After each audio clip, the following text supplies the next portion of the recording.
یہ وہ زمانہ تھا جب دنیا نے ایسی بادشاہت دیکھی جو صرف انسانوں تک محدود نہیں تھی۔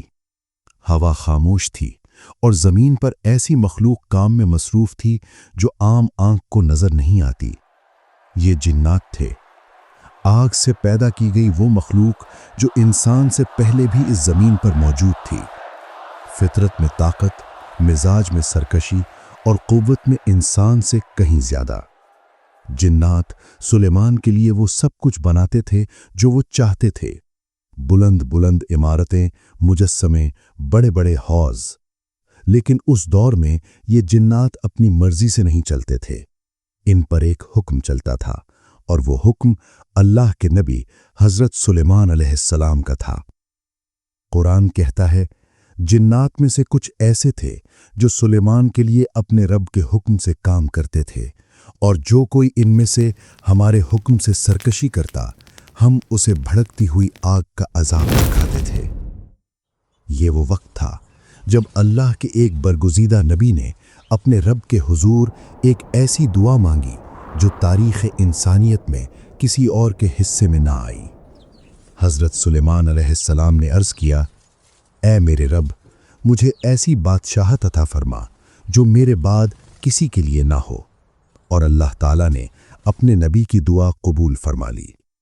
یہ بادشاہت فلسطین، بیت المقدس اور اس کے گرد و نواح کے وسیع علاقوں پر قائم تھی۔ یہ وہ سرزمین تھی جہاں سرسبز وادیاں، کھلے میدان اور مضبوط پہاڑ اللہ کی قدرت کی گواہی دیتے تھے۔ اسی مبارک علاقے میں حضرت سلیمان کا عظیم محل قائم تھا، ایک ایسا محل جو صرف پتھر، سونے اور شان و شوکت سے نہیں بنا تھا، بلکہ عدل، نظم اور اللہ کے حکم کی بنیاد پر قائم تھا۔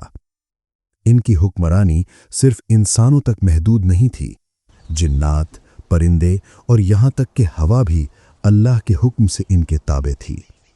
انسان لشکر کا حصہ تھے، جنات کام کرتے تھے اور پرندے آسمان میں سایہ بنائے رکھتے تھے۔ جب حضرت سلیمان اپنے عظیم لشکر کے ساتھ روانہ ہوتے تو ہر مخلوق اپنی مقررہ جگہ پر ہوتی، انسان آگے، جنات درمیان اور پرندے اوپر آسمان میں چھتری کی طرح پھیلے ہوتے۔ اللہ نے حضرت سلیمان کو صرف حکمرانی ہی نہیں دی، بلکہ پرندوں کی زبان سمجھنے کا علم بھی عطا کیا۔ ایک مرتبہ جب یہ لشکر ایک وادی کے قریب پہنچا، زمین کے بالکل قریب ایک بہت ہلکی سی آواز اٹھی۔ یہ آواز کسی انسان کی نہیں تھی، نہ کسی جن کی، یہ ایک چھوٹی سی چیونٹی کی آواز تھی۔ وہ اپنی قوم سے کہہ رہی تھی، اے چیونٹیوں، اپنے بلوں میں چلی جاؤ، کہیں سلیمان اور ان کا لشکر تمہیں کچل نہ دے اور انہیں خبر بھی نہ ہو۔ اس آواز میں نہ شکوہ تھا، نہ الزام، صرف سمجھ، ذمہ داری اور احتیاط تھی۔ اللہ کی حکمت دیکھیے کہ ایک چھوٹی سی مخلوق کے دل میں بھی اپنی قوم کی حفاظت کا احساس رکھا، اور اللہ نے حضرت سلیمان کو اتنا علم عطا کیا کہ وہ اس آواز کو سن سکیں۔ حضرت سلیمان یہ سن کر فوراً رک گئے، پورا لشکر رک گیا، ان کے چہرے پر مسکراہٹ آ گئی، لیکن یہ مسکراہٹ غرور کی نہیں تھی، یہ رحمت اور شکر کی مسکراہٹ تھی، اور ان کی زبان سے یہ دعا نکلی، اے میرے رب، مجھے توفیق دے کہ میں تیری ان نعمتوں کا شکر ادا کروں جو تو نے مجھے اور میرے والدین کو عطا کی، اور مجھے ایسے نیک اعمال کرنے کی توفیق دے جن سے تو راضی ہو۔ یہ واقعہ ہمیں سکھاتا ہے کہ اصل طاقت کمزور کی حفاظت میں ہے۔ ایک اور دن حضرت سلیمان اپنے محل میں موجود تھے، وہ پرندوں کا جائزہ لے رہے تھے۔ اچانک ان کی نظر رکی، ہدہد پرندہ موجود نہیں تھا۔ حضرت سلیمان نے فرمایا، مجھے ہدہد کیوں نظر نہیں آ رہا؟ اگر وہ بغیر وجہ کے غیر حاضر ہے تو اسے سخت سزا دی جائے گی، یا وہ اپنی غیر حاضری کی واضح وجہ پیش کرے۔ یہاں نظم بھی ہے اور انصاف بھی۔ کچھ ہی دیر بعد ہدہد حاضر ہوا۔ اس نے کہا، میں ایسی سرزمین سے آیا ہوں جس کی خبر آپ کے پاس نہیں۔ میں نے سبا کی سرزمین دیکھی جہاں ایک عورت حکومت کرتی ہے اور اس کی قوم سورج کی عبادت کرتی ہے۔ یہ خبر صرف سیاست کی نہیں تھی، یہ تو توحید اور شرک کا معاملہ تھا۔ حضرت سلیمان گہری سوچ میں چلے گئے اور فیصلہ کیا کہ پہلے حق کا پیغام پہنچایا جائے۔ حضرت سلیمان علیہ السلام نے ملکہ بلقیس کے نام ایک خط لکھوایا، اللہ کے نام سے جو بہت مہربان نہایت رحم والا ہے، میرے مقابلے میں سرکشی نہ کرو اور فرما برداری کے ساتھ میرے پاس آ جاؤ۔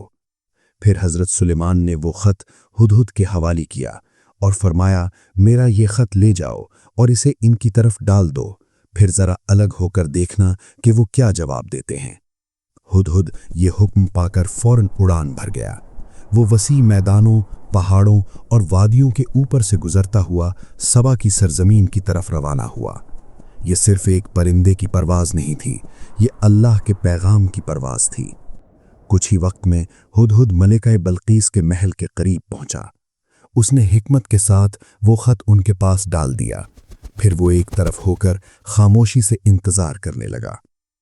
ملکہ بلقیس ایک دانش مند اور سمجھدار حکمران تھی۔ اس نے طاقت کے گھمنڈ میں جنگ کا راستہ اختیار نہیں کیا۔ اس نے اپنی قوم کے سرداروں سے مشورہ کیا، سوچا، حالات کا جائزہ لیا اور پھر یہ فیصلہ کیا کہ خود حضرت سلیمان کے دربار میں حاضر ہوا جائے۔ ملکہ بلقیس کا تخت اس کی سلطنت اور وقار کی علامت تھی۔ قرآن بیان کرتا ہے کہ اسے ہر طرح کی نعمتیں دی گئی تھیں اور اس کا ایک عظیم تخت تھا۔ جب حضرت سلیمان کو معلوم ہوا کہ ملکہ بلقیس آ رہی ہے تو انہوں نے اپنے دربار میں فرمایا، تم میں سے کون ہے جو اس کا تخت میرے پاس لے آئے اس سے پہلے کہ وہ یہاں پہنچے؟ ایک طاقتور عفریت جن بولا کہ میں یہ کام آپ کے اٹھنے سے پہلے کر سکتا ہوں، لیکن دربار میں ایک اور شخص موجود تھا جسے کتاب کا علم عطا کیا گیا تھا۔ اس نے عرض کیا، میں اسے آپ کی پلک جھپکنے سے پہلے یہاں لا سکتا ہوں، اور پلک جھپکتے ہی وہ عظیم تخت حضرت سلیمان کے سامنے موجود تھا۔ حضرت سلیمان نے فرمایا، یہ میرے رب کا فضل ہے تاکہ وہ مجھے آزمائے کہ میں شکر کرتا ہوں یا ناشکری۔ جب ملکہ بلقیس دربار میں پہنچی اور اس نے اپنا تخت دیکھا تو وہ حیران رہ گئی۔ اس کا دل جھک گیا اور اسے اندازہ ہوا کہ یہ طاقت عام بادشاہت کی نہیں۔ پھر حضرت سلیمان نے اسے محل کے ایک حصے میں داخل ہونے کو کہا۔ جب ملکہ بلقیس نے فرش کی طرف دیکھا تو اسے یوں محسوس ہوا جیسے وہاں پانی بھرا ہوا ہے۔ اس نے فوراً اپنے کپڑے سمیٹ لیے تاکہ پانی میں بھیگ نہ جائیں۔ تب حضرت سلیمان نے فرمایا، یہ شیشے کا بنا ہوا ہموار فرش ہے۔ یہ سن کر ملکہ بلقیس ٹھٹک گئی۔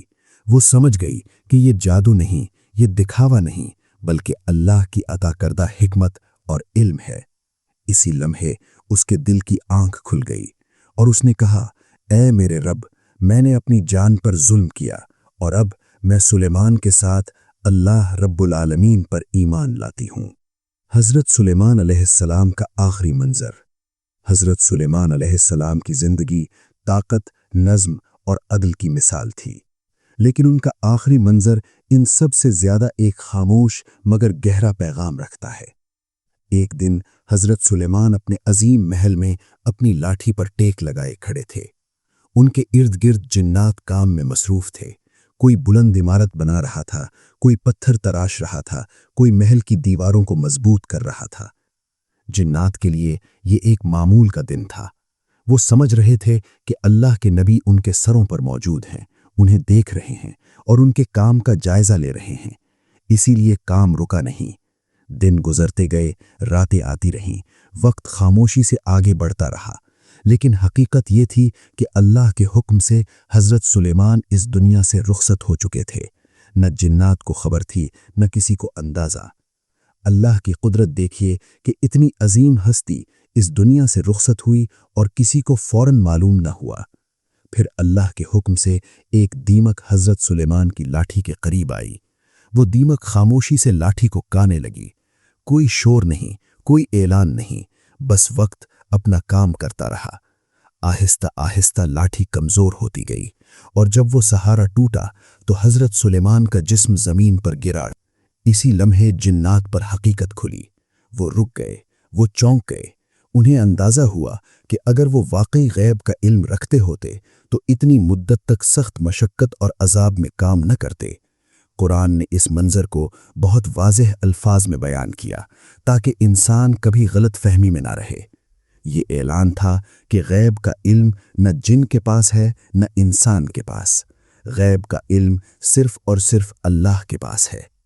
حضرت سلیمان کا یہ آخری منظر ہمیں یہ سکھاتا ہے کہ چاہے کسی کو کتنی ہی طاقت کیوں نہ مل جائے، کتنی ہی بادشاہت کیوں نہ مل جائے، زندگی کا انجام اللہ کے حکم کے بغیر ایک قدم بھی آگے نہیں بڑھتا۔ یہ میرے چینل کی پہلی ویڈیو ہے۔